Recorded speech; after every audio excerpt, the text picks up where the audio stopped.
네, 오늘의 전국 현안을 짚어보겠습니다. 전주의 국민의힘 의원, 고민정 더불어민주당 의원 나와 계십니다. 어서 오십시오. 네, 안녕하세요. 반갑습니다. 안녕하십니까. 오늘 전국 이슈 다루려고 했는데 김학의 전 차관 불법 출금과 관련해서 1심 선고가 내려졌는데 1심 선고를 어떻게 봐야 될까요? 법원의 판결을 일단 존중해야 되겠죠. 예. 이렇게 그 출국하는 것을 좀 막기 위한 정당성이 있었다 이렇게 인정을 좀 해서 뭐 직권남용은 아니다 이제 이렇게 판단을 좀 한 부분이 있고요.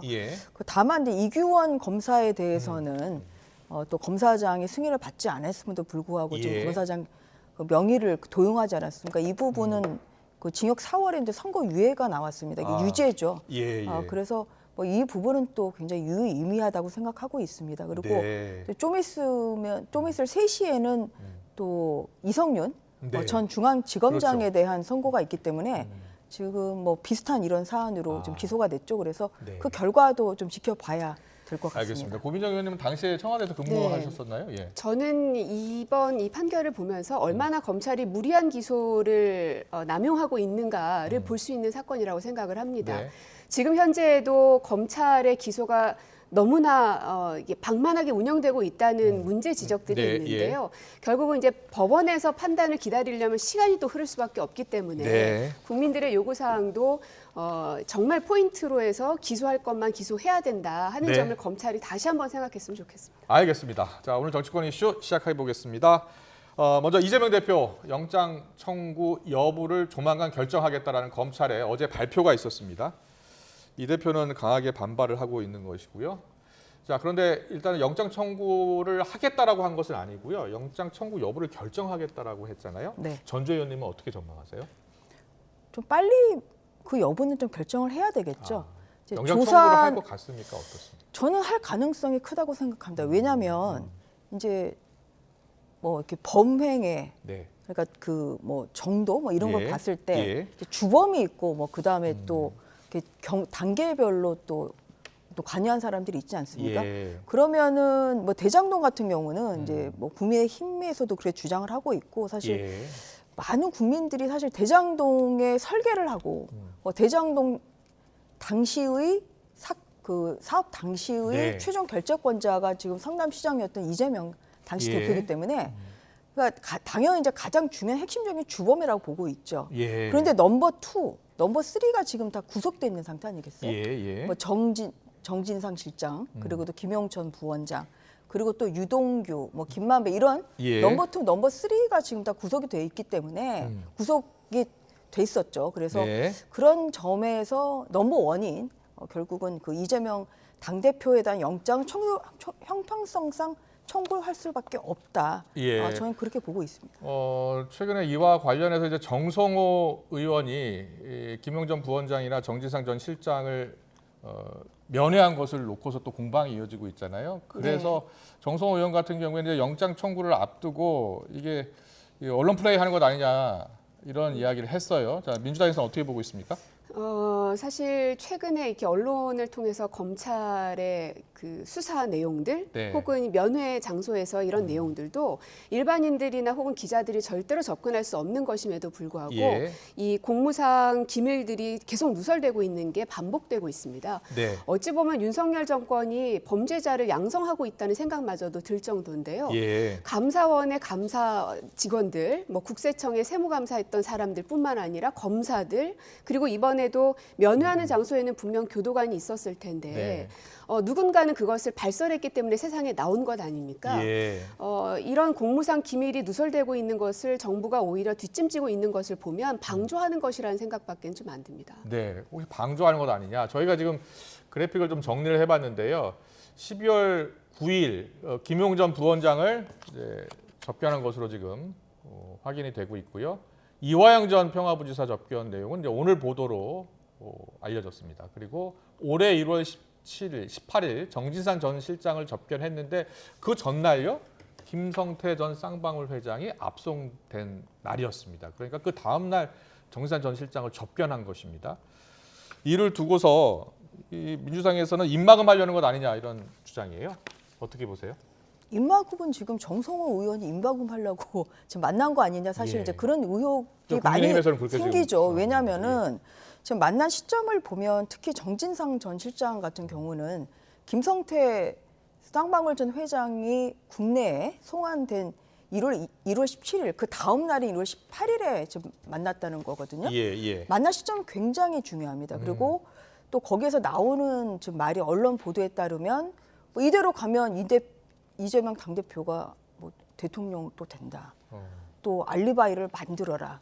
사실 이것은 굉장히 증거 인멸을 오히려 시사하는 그런 발언이죠. 그런 면에서 굉장히 부적절하고요. 그리고 이제 민주당에서는 뭐 이것이 마치 검찰에서 흘린 걸 100% 좀 확신을 하면서 지금 오늘 뭐 공수처에 관련 검사들을 아예 무더기로 좀 고발하겠다 지금 좀 이러고 있는데 그렇습니다. 보면 그 어제 보도에도 나왔습니다만 그 민주당 관계자들이 있는 그 팩트 검증 대응팀의 지금 텔레그램 그 사진을 보면 그 거기에 보면 이미 2주 전에 검사가 정 실장에게 이런 내용을 캐물었다. 그러니까 민주당 쪽도 이런 걸 알고 있었던 거예요. 이런 그 내용, 어떤 그런 그 접견 내용을 알고 그것을 검사가 정진상 전 실장에게 이런 것을 물었다는 것을 지금 언급하는 이런 내용이 민주당 관계자들의 텔레그램에 있는 것이 또 사진에 찍혀서 그 신문에서 언론에 나왔습니다. 그래서 그런 거 보면 민주당 관계자들도 그리고 이 지금 썼다는 이분은 아마 그 김용 그리고 정진상 이 두 분의 변호인으로 지금 추측되는 분인데요. 이분이 이렇게 쓸 정도면 민주당 관계자들도 이미 이러한 그 접견 내용과 관련해서 정진상 실장이 조사를 받았다는 걸 알고 있다는 겁니다. 그러니까 민주당도 알고 있는데 왜 그것을 검찰이 어떤 근거에서 검찰이 그렇게 단정적으로 흘렸을 것이다. 이렇게 하는 것 자체가 저는 과도한 정치적인 민주당 의원도 알고 있었던 것 것이죠. 아니냐라는 주장이신데요. 이게 뭐 제 증거인멸 또 입막음으로 보여지게 하려는 검찰과 또 국민의힘의 그런 발버둥들이 저는 많이 보입니다. 아까 자막으로 나갔지만 이화영 아내의 부탁으로 간 것이다라고 제 입장이 나오기도 했지 않습니까? 만약 이런 모든 것들이 허용되지 않는다면 개인의 모든 기본권들은 다 침해될 수밖에 없는 겁니다. 물론 결과적으로 지금 봤을 때는 하필이면 그때 갔던 것들이 시간상으로 혹은 정황상으로 그러한 오해를 받을 수 있게 돼버려서 아쉬움은 있습니다. 그래서 정성호 의원조차도 조금 후회스럽다라는 발언을 한 걸 제가 기사에서 본 것 같은데요. 결국은 이렇게 기사들을 만들어내고 그리고 증거인멸이라고 하면서 국민의힘에서 계속 언론에서 이제 브리핑을 하면서 그러한 프레임을 만들어가는 것이죠. 그래서 여기에 대한 판단들은 뭐 국민들께서도 좀 명확하게 또 지혜롭게 해주셨으면 좋겠습니다.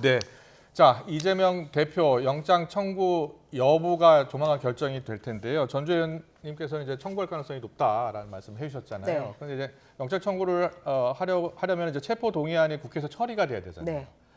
그런데 어떻게 전망하세요? 처리가 가능할 것으로 보세요?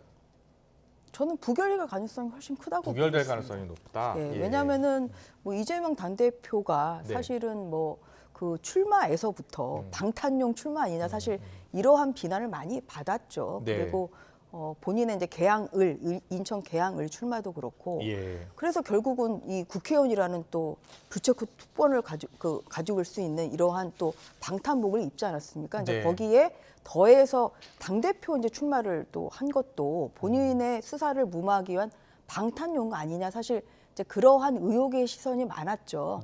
그런데 지금 제1야당 특히 169석의 거대 야당의 당대표가 어쨌든 간에 구속이 영장이 된다고 하면 저는 민주당에서는 이것은 뭐 부결할 가능성이 더 크다.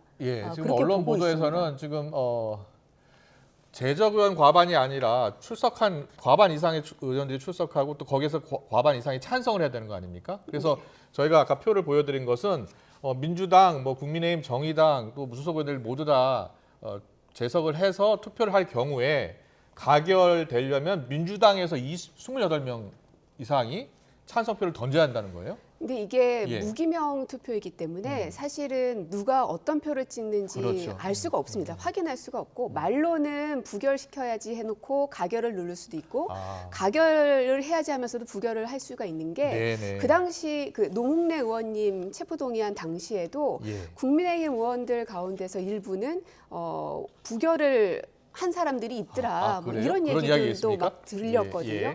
그런 걸 보면 예측하는 것이 지금으로서는 참 어렵습니다. 네, 알겠습니다.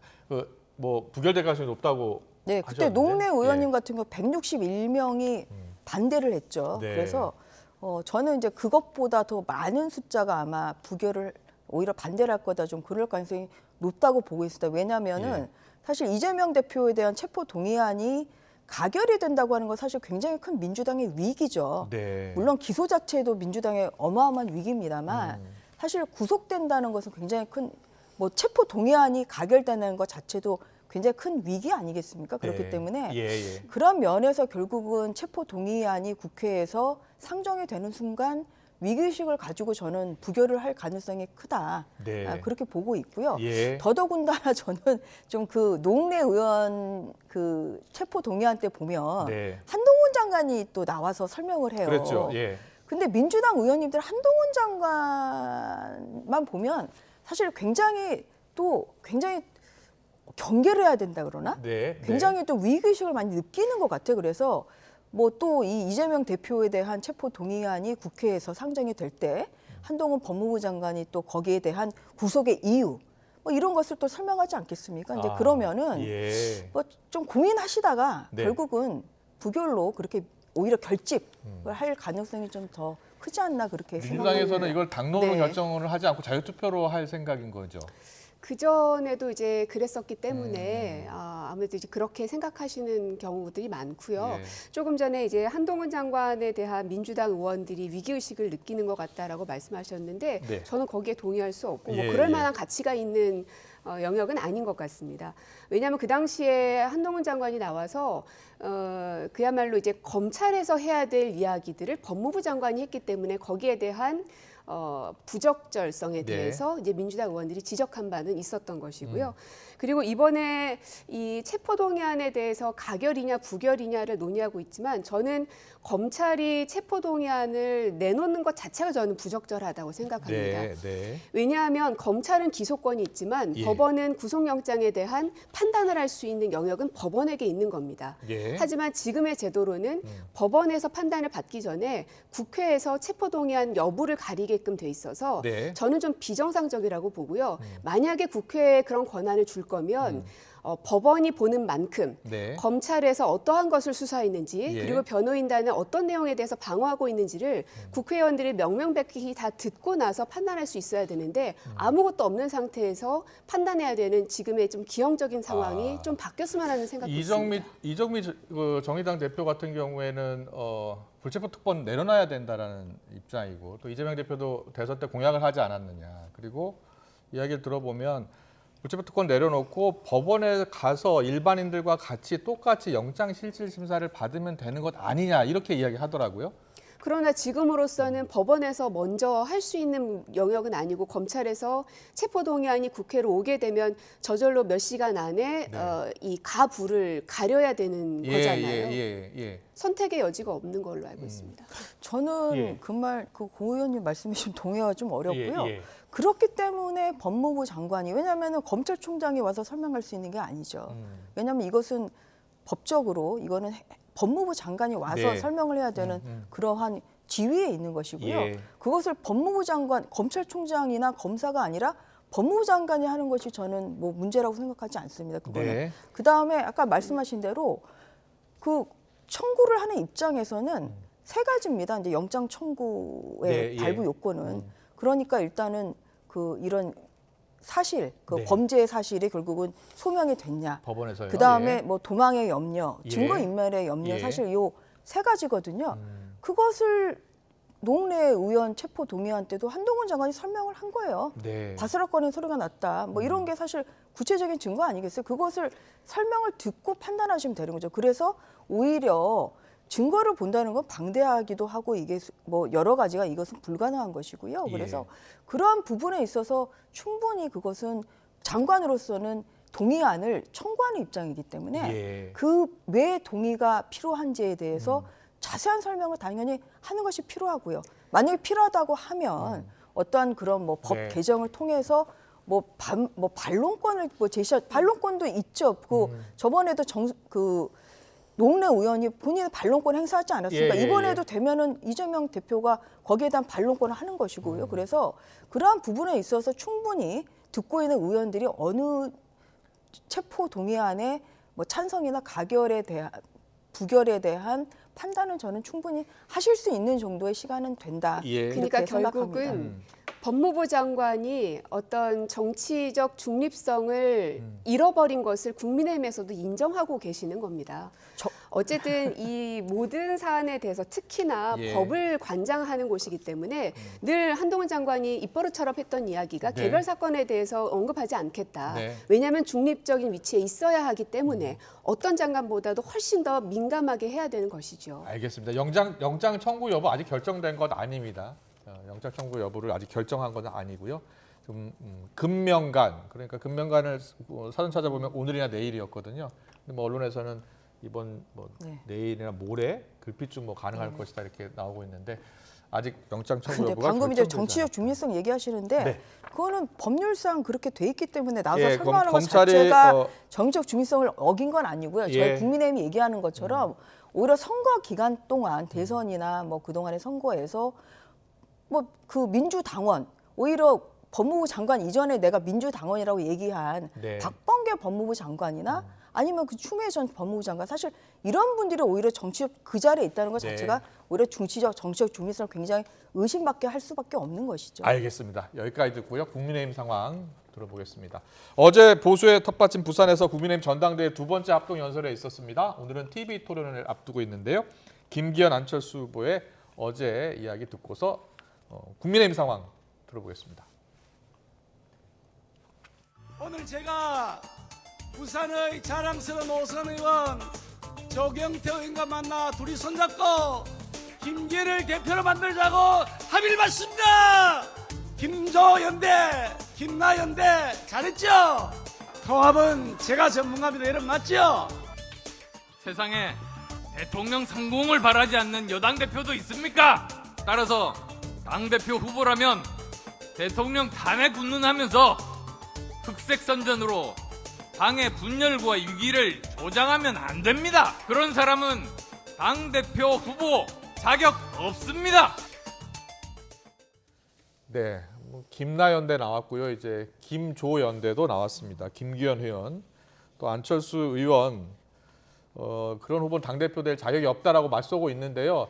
분위기는 어떤지 좀 궁금합니다. 지금 전주 의원님 어때? 당 상황 어때요? 치열하게 지금 뭐 양강구도라고 이야기하는데 흥행에는 성공하는 것 같습니다.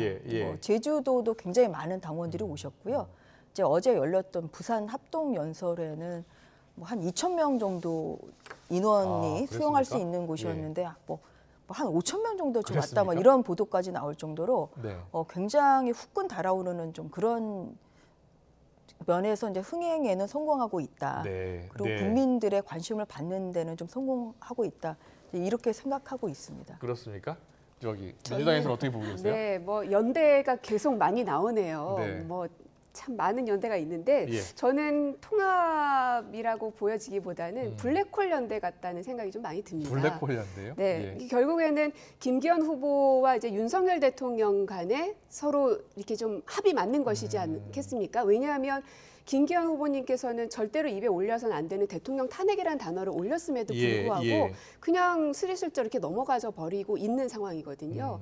그래서 결국은 김기현이라는 사람이 앞에 있긴 하지만 뒤에는 윤석열 대통령께서 계시는 거는 뭐 모두가 다 인정하는 상황인 것이고 그 안으로 모든 게 지금 빨려 들어가고 있는 상황이어서 향후 국민의힘이 어떤 방향으로 전열을 재정비할지가 참 궁금합니다. 안철수 후보 측에서는요. 대통령실이 우리는 중립이다라는 표현을 좀 해줬으면 좋겠다 이렇게 이야기하던데 그런 표현 안 했나요?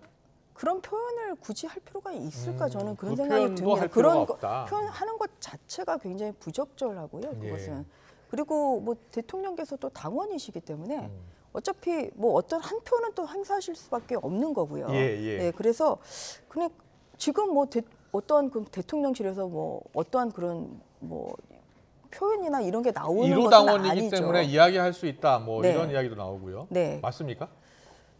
본인 그러니까 표현은 안 하시지만 당무에 개입은 하지 말아야 네. 한다. 하지만 하면서도 또 투표권은 행사를 할 수가 투표권은 있죠. 행사할 그런데 수 이제 있고요. 그런 걸 예. 떠나서 이게 저희는 정말 통합이 굉장히 중요하죠. 네. 왜냐하면 이제 그동안의 역대 선거에서 사실 집권 여당이 패배했던 경험을 반추해 보면 네. 항상 이 대통령실과 당과의 어떤 그런 분열, 네. 뭐 이런 것 때문에 갈등, 뭐 이런 것이 또 선거에 영향을 미쳤던 그런 쓰라린 경험이 있기 때문에 네. 그러한 면에서 이제 대통령실과의 어떤 조화, 뭐 원팀, 사실 이제 이런 것은 저희는 선거 승리의 첫 번째 요인이라고 생각하고 있습니다. 알겠습니다. 그런 면에서 이제 김기현 대표님이 어떤 당내 통합, 또 저희도 뭐 여러 가지 또 다양한 생각을 가지신 분들이 있어서 예. 또 그런 데서 통합을 강조하시고 누가 있는 되든 것은 저는 통합에는 그건 너무 문제가 없겠습니까? 자연스럽다고 생각을 하고 있고 그거는 제가 여기서 얘기할 건 아니고 아. 또 현명하신 당원들께서 현명하게 판단해 주시겠죠. 알겠습니다. 이런 가운데 장외 설전도 계속 치열해지고 있는데요. 자, 어떤 이야기들이 나오고 있는지 듣고서 또 이야기 더 나누겠습니다. 이번 전대에서 지금 공천 얘기를 누가 하냐. 천하람 후보뿐이에요. 뭐 대통령이 공천에 개입을 하는 걸 금지하자는 둥 아니면 뭐 공천 줄 세우기를 한다는 둥 본인들이 무슨 공천을 못 받을까 두려워하는 것 같기도 하고요. 그러니까 그 원래 겁먹은 개가 많이 짖는 법 아닙니까? 제가 연탄가스 싹 피우니까 그 오만 바퀴벌레들 못 참고 튀어나오는 거에 대해서 참 긍정적 역할을 하고 있다고 봅니다. 이 상황이 나쁜 건 아니라고 보시는 거예요? 나쁜 게 아니라 이제 본 게임이 시작되는 거죠. 절대 그 개혁 성향의 당원들 같은 경우에는요, 단 한 표도 김기현은 안 갈 겁니다. 네, 지금 뭐 김정재 의원, 뭐 또 이준석 전 대표 이야기 들어봤습니다만 이 두 사람이 뭐 갈등 뭐 빚고 주고받는 것은 아닙니다. 지금 김정재 의원 같은 경우에 겁먹은 개가 많이 짖는 법, 이 얘기는 사실은 천하람 당대표 후보를 겨냥한 겁니다. 천하람 대표는 개가 짖어도 기차는 간다. 뭐 이렇게 해서 맞받았습니다. 잠깐 보여드릴게요. 예. 저렇게 이제 겁먹은 개라는 표현이 등장을 했고요. 또 이준석 전 대표는 유상범 의원하고 또 갈등을 빚었는데 유상범 의원이 이 전 대표는 숨어 있다가 선거만 있으면 연탄가스처럼 탁 나타난다는 표현을 썼고 이준석 전 대표는 연탄가스 쐬고 바퀴벌레들이 못 참고 튀어나올 정도로 그때 내가 가장 보람을 느낀다라는 표현을 썼습니다. 자, 지금 뭐 서로 좀 감정 섞인 단어들이 오가고 그래서 이게 저희들이 뭐 표현은 장외설전 치열하다라고 뭐 보도를 전해드리고 있습니다만 바깥에서 보기에는 너무 과열된 것 아니냐 이런 생각도 들거든요. 옆에서 보시기엔 네. 어땠어요? 일단 시청자 여러분들께 죄송하다는 생각마저 들 정도로 네. 뭐 여당 야당 떠나서 이게 너무 가열되고 있구나. 네. 그래서 점입가경으로 지금 가고 있는데 특히나 저는 천하람 후보에 대해서는 뭔가 새로운 바람을 일으킬 것 같아서 기대감이 있었는데 네. 오히려 이준석의 아바타로 자꾸 보여지면서 본인의 표를 더 깎아먹고 있는 거라는 생각이 좀 들어요. 네. 네. 전재 의원님은 어떻게 들으셨어요? 이 두 분의 어휘 선택이나 뭐 이런 것들 어떻게? 근데 뭐 이런 보셨어요? 것보다 이제 뭐 이것이 이제 이번 전당대회를 계기로 또 당원권 정지 중에 이준석 대표가 계속 언론에 그렇죠. 지금 나오고 있죠. 뭐 이렇게 또 언론 인터뷰도 하고 있고 또 페이스북에 또 본인의 의견 예. 뭐 이러한 뭐 두 의원님들의 또 발언에 대해서 또 반박하는 뭐 글도 올리고 그래서 예. 좀 그러한 것은 좀 서로 저희가 좀 자제할 필요는 있겠습니다만 네. 어쨌든 간에 아까 말씀드린 것처럼 이번 그 대표 선거는 당정 화합을 이룰 수 있는 좀 인물이 돼야 된다. 네. 뭐 이런 것에 대해서는 당원들이 모두 다 저는 동의하고 있다고 보고요. 예. 그러한 인물을 당대표와 최고위원으로 현명하게 선택할 것이라고 생각합니다. 알겠습니다. TV 토론회가 잠시 뒤에 열리는데요. 자, 국민의힘 전당대회 소식까지 짚어봤습니다. 전주의 국민의힘 의원, 고민정 민주당 의원과 정치권 이슈 짚어봤습니다. 잘 들었습니다. 감사합니다. 네, 고맙습니다. 고맙습니다.